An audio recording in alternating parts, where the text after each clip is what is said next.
Mnogi pacijenti misle da nakon vađenja zuba ili ugradnje implanta nije neophodna pravilna nega, ali bez pravilnog tretmana rizik od infekcija se povećava.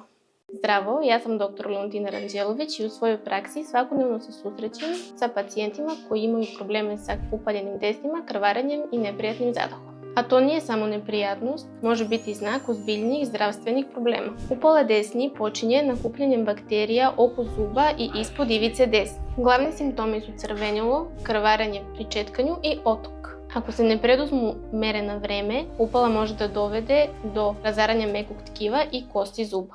Srećom, postoji prirodan način da održimo zdravlje desni. Kao stomatolog sa ponosom preporučujem prirodnu pastu za zube od brenda Ina Essentials sa rujem, mineralima iz Crnog mora i postbiotikom. Ova pasta ne sadrži fluor i je formulisana za potpunu zaštitu desni. Sadrži moćne prirodne sastojke. Ruj je poznat po svom antiseptičkom dejstvu, a minerali iz Crnog mora umiruju i jačaju desni.